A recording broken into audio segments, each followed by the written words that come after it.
सलाम, नमस्ते, सत श्री अकाल। मैं हूं रजा और आप देख रहे हैं रजाग्राफी। सबसे बड़ी खबर आपके सामने लेके आया हूं। तुर्की पर हमला हुआ है। जी हां, पीकेके के द्वारा सीरिया के बॉर्डर से बमबारी कर दी गई, तोप के गोले दागे गए साउथर्न तुर्की के मिलिट्री साइट की तरफ, बॉर्डर की तरफ। जिस हमले में तुर्की के 4 सैनिक घायल हुए और 1 सैनिक की मौत हो गई, जिसके बाद तुर्की भड़क गया। बताया जा रहा है तुर्की के कई सैनिक इसमें घायल हुए हैं। अभी घायलों की संख्या बढ़ सकती है। कुछ तस्वीर उस वक्त की जब घायलों को तुर्की के अस्पताल में शिफ्ट किया जा रहा था। Hastanede şehit oldu. Salar'ın şehadet haberi. Şehidin baba evine büyük Türk bayrağı asılırken mahalle sakinleri de başsağlığı dileklerinde bulunması ve Gaziantep İl Müftüsü Doktor Hüseyin Hazırlar'ın dua okumasının ardından şehit Oktay Salar'ın naaşı alanda hazır bekleyen Türk Hava Kuvvetleri uçağına konularak vatan toprağına emanet edilmek üzere memleketi Balıkesir'e uğurlandı.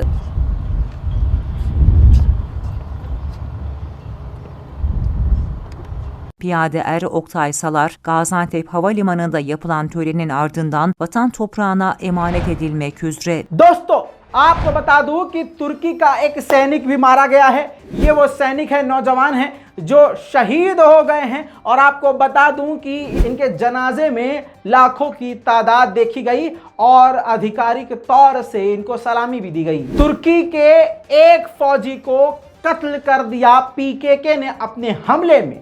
तुर्की बौखला गया। तुर्की का कहर फिर PKK के ऊपर बरसना जायज था।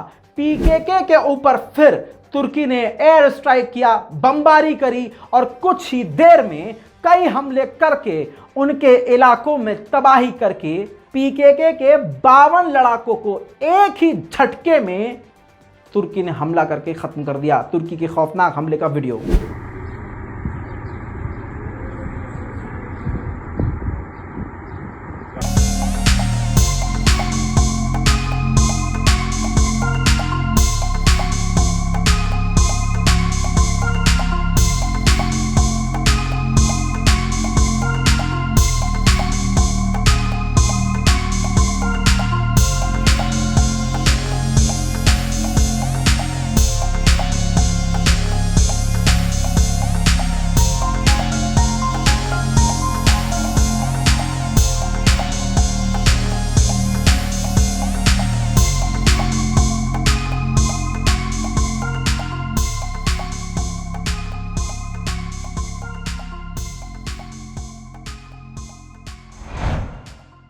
एक तरफ पीकेके और तुर्की के बीच में अब खुल्लम खुल्ला जंग छिड़ गई है। दूसरी तरफ अमेरिका ने उन्हीं पीकेके के सीरिया के आतंकियों को, जिनको आतंकी घोषित कर चुका है तुर्की और जिन्होंने हमला तुर्की पर किया, अमेरिका ने उनके ऊपर से कुछ पाबंदियां हटा दी हैं।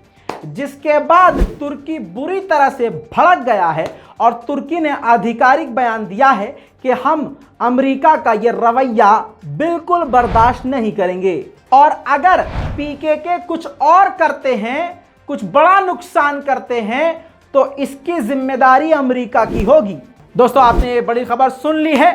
अब एक्स्ट्रा कुछ रिपोर्ट्स आई हैं, कुछ बड़ी खबरें आई हैं जिनको मैं आपको इसी में देना चाहता हूं ताकि आपका वक्त बचे।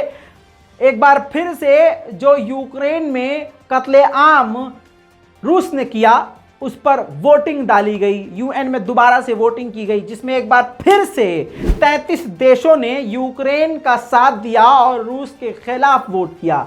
लेकिन आपको बता दूं, इस बार फिर से भारत ने वोटिंग नहीं दी है। जी हां, किसी की तरफ से, मतलब पूरा एब्सेंट रहा है। इसके अलावा Armenia, Bolivia, Cameroon, Cuba, Kazakhstan, Namibia, Pakistan, Senegal, Sudan, Uzbekistan, Venezuela, इसके अलावा इन कंट्रीज के अलावा 12 और ऐसे देश हैं जिन्होंने वोट ही नहीं दिया, भारत की तरह एब्सेंट रहे। और खुल्लम खुल्ला चीन ने और एरिट्रिया ने रूस का साथ दिया। अगली खबर एक और जान लीजिए। माजरत चाहूंगा कि रिपोर्ट थोड़ी सी लंबी हो गई है, लेकिन आपके लिए बहुत जरूरी है। अब आपको इसी रिपोर्ट में मैं बताना चाहता हूं एक बड़ी अपडेट।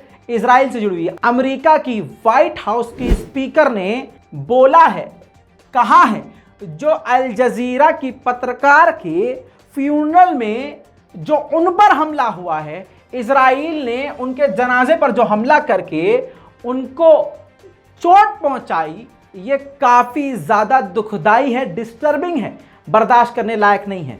लेकिन यही अमेरिका की दोगली पॉलिसी है, उसी इजराइल को सपोर्ट भी खुल्लम खुल्ला यही अमेरिका करता है। इस पूरी रिपोर्ट पर दोस्तों आपकी राय क्या है? अपनी राय कमेंट में जरूर लिखिए। रिपोर्ट को शेयर कीजिए। मैं हूं रजा और आप देख रहे हैं रजाग्राफी। जय हिंद।